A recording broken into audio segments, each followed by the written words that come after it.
toi pour la vie et l'amour. Les jours mauvais, chanter avec foi, tout est bien, ma paix est infinie.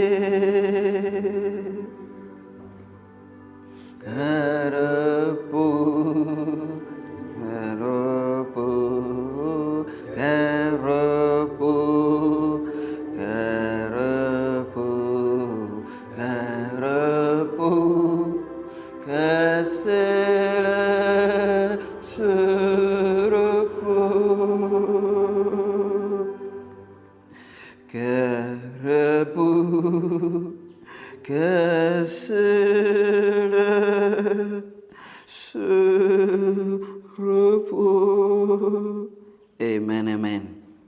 Que le nom du Seigneur soit béni. Amen. Nous avons besoin du repos pour nos âmes, du repos pour notre corps.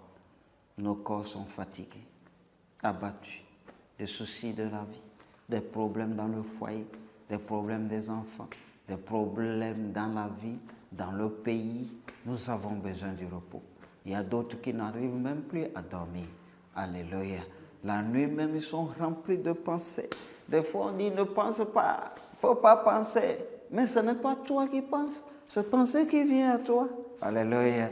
À tel point que nous avons besoin. Tout le monde veut se reposer. Alléluia. Amen, amen. Amen. Mais gloire soit rendue à Dieu. Nous avons une promesse. Nous avons un homme. Oui, nous avons un Dieu qui nous appelle, qui nous a promis le repos. Amen. Nous avons un Dieu qui a dit, venez à moi, vous tous qui êtes fatigués et chargés. Et moi, je vous donnerai du repos. Amen. Amen. Que Dieu vous bénisse. Nous allons le lire plus tôt. Comme ça sera bien approfondi. Alléluia. Amen. Matthieu 11, verset 28. 11, 28. Prenons le temps de le lire. Voilà.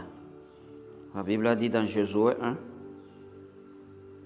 je crois au verset 8, dit, médite le jour et nuit, médite le livre, médite les paroles de ce livre, médite la Bible. C'est alors que tu réussiras. Amen. Donc que cela ne vous fatigue pas de lire. C'est très bien quand vous suivez, vous cherchez, vous écoutez la lecture, vous-même vous lisez. Amen. Il dit, venez à moi, vous tous qui êtes fatigués et chargés, je, personnel pronom personnel, Jésus, je vous donnerai du repos. Amen. Prenez mon joug sur vous et recevez mes instructions, car je suis doux et humble de cœur, et vous trouverez du repos pour vos âmes, car mon joug est doux et mon fardeau léger. Amen. Alléluia. Quel est ce repos que Jésus donne? Quel repos lui donne? Est-ce que c'est le 7e jour? Amen. Quel repos lui donne? Quel repos il va te donner? Aux Juifs, aux Israélites, il leur a donné d'observer le repos, c'est-à-dire le sabbat, qui est le 7e jour, le samedi, pour eux, de ne rien faire sur le jour-là, parce qu'il y a un repos qui est en train de venir, qui viendra. Et eux, il leur a donné ce repos sous forme de type. Amen. Alléluia. Je ne sais pas si quelqu'un me suit. Il leur a donné un repos en observation. Voilà, en attendant que le vrai repos. Ici, il insiste sur l'âme. C'est l'âme qui est fatiguée, finalement abattue. C'est pourquoi vous voyez quand quelqu'un meurt, nous disons que son âme repose en paix. Ah, Est-ce qu'il est allé dans le lieu de repos? Il n'est pas allé dans le lieu de repos. Vous voyez? Donc si Jésus, le jeu là, ne te donne pas le repos, tu n'auras pas de repos même après ta mort. Même quand même tu penses que maintenant je fuis le monde, je viens de quitter le monde là, je vais aller me reposer. Non, non. Si tu ne reçois pas le repos là de ton vivant en ce lieu, alors que tu m'écoutes, alors que tu m'entends, ce sera compliqué. Amen. Il n'y a pas de seconde chance après. C'est dans ton vivant. Parce que les œuvres des vivants les suivent. Ce que tu as déjà fait te suivra, te conduira. Sois vers ce repos-là. Et moi, ma foi, ma croyance, c'est que s'il y a un repos à venir, nous pouvons le goûter ici. Alléluia. Et mettre foi là-dedans. Et dire à quelqu'un d'autre, toi aussi tu peux recevoir le repos. Toi aussi tu peux recevoir le repos. Toi aussi tu peux recevoir ce repos-là. Amen. Jésus a parlé de la résurrection. Et beaucoup, les pharisiens croyaient en une certaine résurrection qui viendra. La résurrection générale des morts. Mais il a manifesté ça sur la terre. Amen. Lui-même il est mort. Ressuscité pour nous donner l'exemple. Que voilà ce dont je vous parle. Amen. Alléluia. Lazare est mort. Il dit, il a commencé avec Lazare, ressuscitant les morts, pour montrer aux gens ce dont il parle. Amen. Alléluia. Donc s'il parle d'un repos, que ce soit de celui de la vie après la mort, un repos après cette vie, au-delà de ce rideau du temps, alors toi et moi nous devons jouir de ce repos-là, d'une manière ou d'une autre, avant de passer de l'autre côté. C'est cela même qui va impacter ta foi, ma foi, notre foi en lui, en ce qu'il nous a promis. Venez. Comment pouvons-nous venir? Et si nous venons, nous avons vu, nous avons goûté. Si nous n'avons pas vu, si nous n'avons pas vu, en goûtant, nous n'avons pas vu, nous ne pouvons pas le suivre jusqu'à aller dans la vie éternelle. Alléluia. Je ne sais pas si quelqu'un me suit. Amen. Are you following me? God bless you. Que Dieu vous bénisse en abondance. Alléluia. Amen. Il a fait la promesse. Ce n'est pas un homme. Il n'est pas un homme. Il est Dieu. Le Dieu vivant et vrai qui dit, venez à moi. Alors il est sûr de ce que lui, il donne. Amen. De ce que lui, il nous donne. Ce qu'il lui veut donner à celui qui viendra. Alléluia. Amen, amen.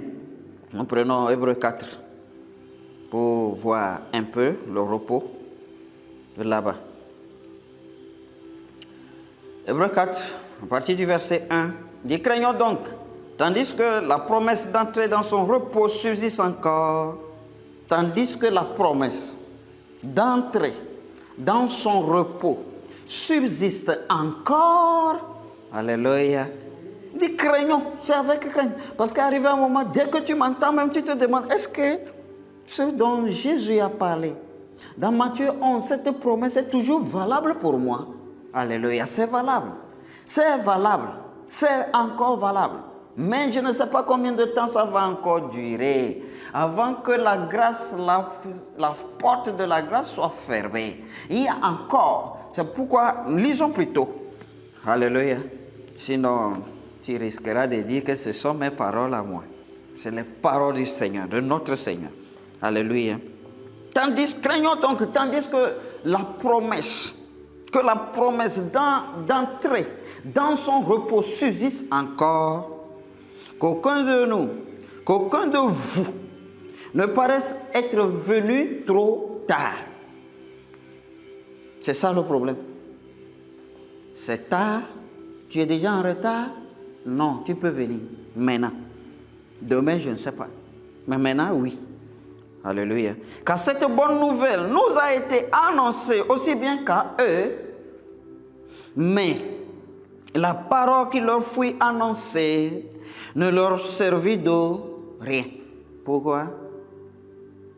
cette bonne nouvelle qui nous a été annoncée, la nouvelle de la résurrection, la nouvelle que tu peux être sauvé, la nouvelle que Jésus guérit. Mais vous irez quelque part, un ciel où vous allez vous reposer, quelque part où il n'y aura pas de mort, ni de deuil, ni de maladie, ni de travail, et plus de larmes. Eux aussi, ils ont reçu la nouvelle. Amen. Mais cette nouvelle, cette parole ne leur servit de rien. La question c'est pourquoi? Il dit parce que, la Bible répond à ta question, il dit parce qu'elle ne trouva pas de la foi chez ceux qui l'entendirent. Amen. Ne trouva pas de foi. Alors ça veut dire que la parole qui vient à toi, tu dois le mélanger avec la foi. You need to mix it with faith, your faith. Tu dois ajouter la foi à la parole là. La parole qui vient en toi, tu dois ajouter la foi. Amen. Alléluia. Eux, ils n'ont pas cru en cela. Et cela ne les a pas servis. Amen. Mais pour nous qui avons cru, nous entrons dans le repos. Selon ce qu'il dit, je jurai dans ma colère et ils n'entreront pas dans mon repos. Il dit cela, quoique ses œuvres eussent été achevées depuis la création du monde. Alléluia.